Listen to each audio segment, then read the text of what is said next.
Good afternoon, Adventurites. Today I wanted to show you how to use Grab My Credits.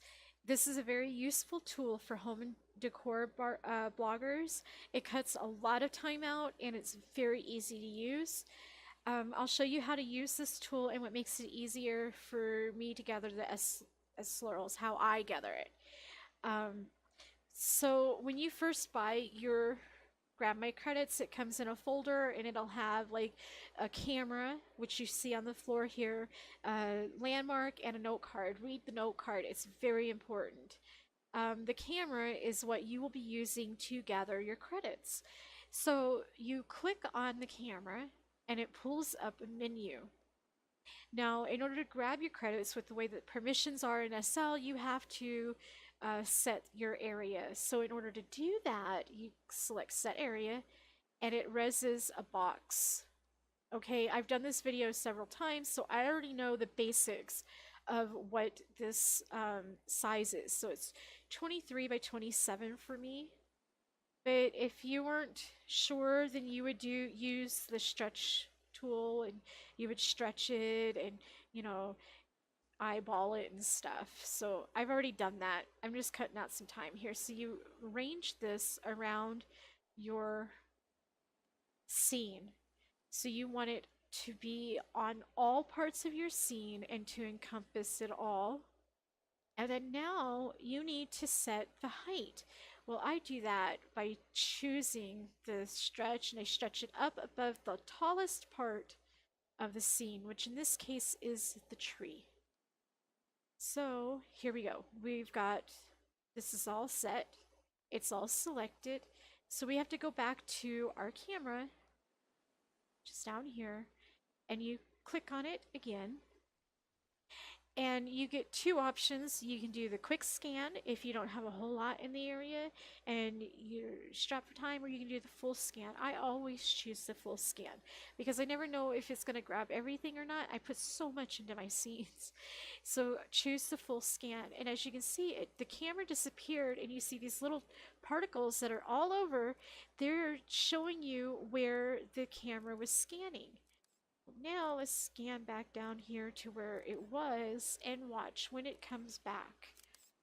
And there it is. So it just returns, it'll leave this area, it'll go floating around your scene like a little butterfly, and it will scan it and then it will return to where it started. And in local chat, it will print off what you have in your scene. Now I have a lot of stuff in my scene, so it seems like it cut off part of the green door here. Well, this is just to confirm what you have. So if this is all correct, if it has the amount of items in there and you know what they are, then click on the camera again and select report. This will print out a report to your local chat history.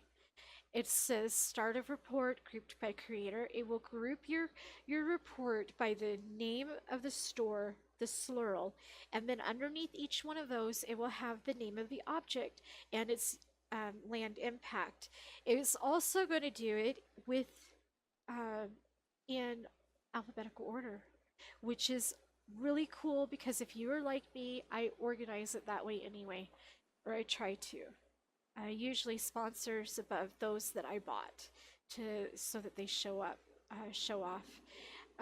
Sometimes you might have these items or these scans are done by the creator. So if a store has more than one creator, it might show up as twice in the list. And so like also known as is also Prime Store, which is up here.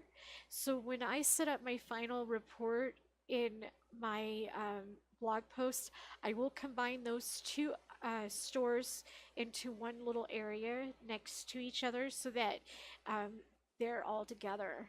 And I will probably just link Prime because it's the same store. Okay, so the quickest way for me is, as you can see, the slurls are hyperlinked. So to get rid of that, what I do is I go into my chat history, which is this little button up here in Firestorm. I don't know what it is in Second Life Viewer, so you'd have to investigate that or go the long way to your chat history.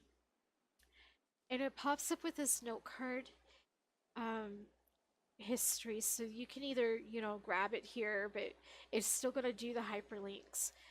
Or you can click this little paper button and it will pop up with, uh, which you can see I've already done this before. So it'll pop up with a notepad and you can scroll to the bottom and you can grab your credits that way. So I just highlight between the two areas and, oops, I copy this into a note card. So we'll close this out and we'll grab our note card that we've already started and we will pop that in there. Sometimes I'll save this, sometimes I won't. You're not going to end up with it afterwards anyway. So to get rid, you want to get rid of all of this. This is the timestamp, grab my credits, colon, and the space. So I do Control F to pop up the search and replace, and I put a space in the replace area, and then I say replace all, and that removes all of that extra stuff. And now I can Control A, Control C, and I can go to my OneNote, which you can see I've already done before. So I've already done this a couple of times. And then you paste it into wherever you store your credits. That's basically all she wrote. I hope that this video helps you, and this tool is amazing. I cannot stress that enough. So I'll see you all later. Have a wonderful day. Bye, Adventure. Like you, be strong to hold the powers of the sun.